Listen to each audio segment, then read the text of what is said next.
रोहित पवारांनी महाराष्ट्र क्रिकेट असोसिएशनची सत्ता मिळवण्यासाठी मनमानी पद्धतीने संघटनेची सदस्य संख्या वाढवल्याचा आरोप भारताचा माजी क्रिकेटपटू केदार जाधवने केलाय।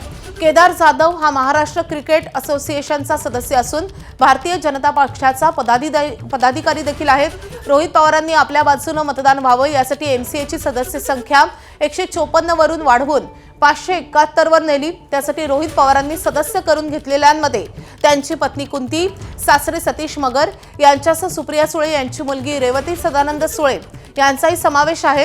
त्याचबरोबर रोहित पवारांच्या कंपन्यांमध्ये काम करणारे कर्मचारी देखील सदस्य करून घेण्यात आले। त्याचबरोबर अनेक राजकीय नेते आणि शैक्षणिक संस्थांना देखील ऐन निवडणुकीच्या तोंडावर सदस्य करून घेण्यात आल्याचा आरोप केदार जाधवने केलाय। दरम्यान या प्रकरणी न्यायालयाने निवडणुकीला स्थगिती दिली आहे। आता पुढील सुनावणी 4 फेब्रुवारीला होणार असून रोहित पवारांना हा एक धक्का मानला जातोय। दरम्यान या संदर्भात भारताचा माजी क्रिकेटपटू केदार जाधव यांच्याशी बातचीत केली आमच्या प्रतिनिधींनी, आपण पाहूयात। आपल्यासोबत केदार जाधव स्वतः आहेत। सर नमस्कार। नमस्कार। काय नक्की घडलंय आणि याचा कालखंड काय काय आहे हे तुम्ही सांगाल? 23 डिसेंबरला पहिल्यांदा शेड्यूल अनाऊन्स झालं निवडणूक प्रक्रियेचं।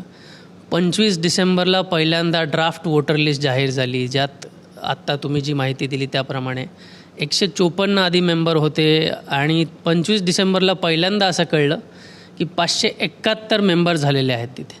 म्हणजे फक्त एका रात्रीमध्ये जेव्हा आम्हाला कळलं की एवढे मेंबर झाले आहेत आणि त्यात 400 मेंबर हे लाईफ मेंबर कॅटेगरीमध्ये झाले।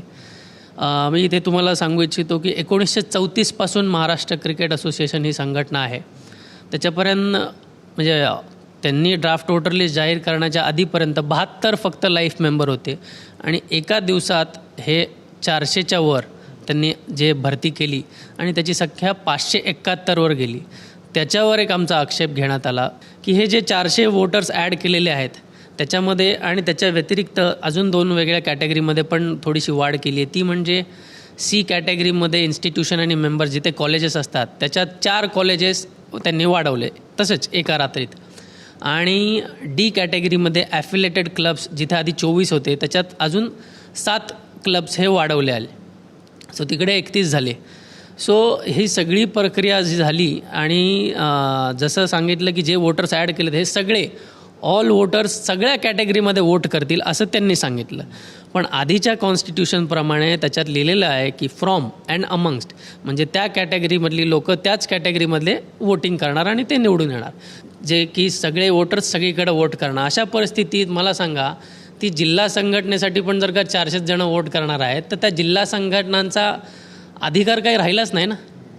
तर मला वाटतं ह्या सगळ्या गोष्टी निदर्शनास आणणं गरजेचं होतं। आता मला हे विचारायचं आहे की हे जे वाढलेले सदस्य आहेत ते नक्की कोण आहेत? म्हणजे 154 वरून जे 571 झाले तर हे कोण आहेत? ही लोक कोण आहेत?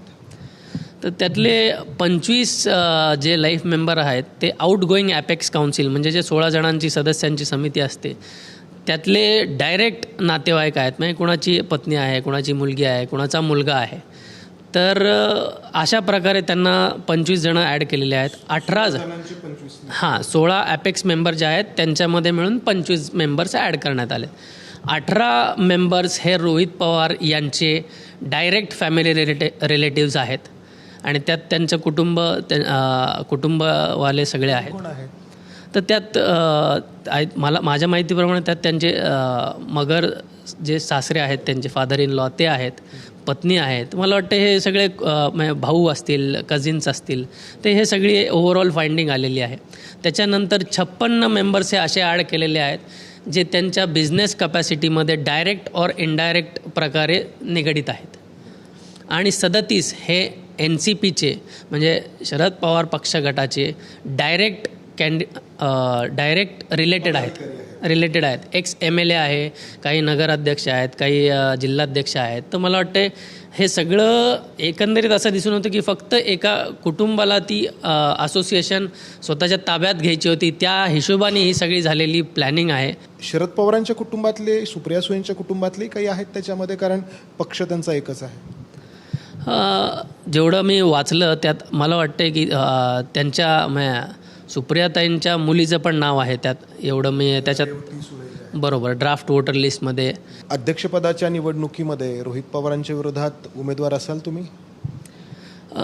पहिली प्रक्रिया समजून घ्या. 16 ॲपेक्स मेंबर पहिले निवडून येतात आणि त्याच्यानंतर त्यात ठरलं जातं की 5 ऑफिस बेअरर्स असतात. त्यात अध्यक्षपद असतं, उपाध्यक्षपद असतं, सेक्रेटरी असतात, जॉईंट सेक्रेटरी असतात आणि ट्रेजरर, अशी 5 पदं असतात.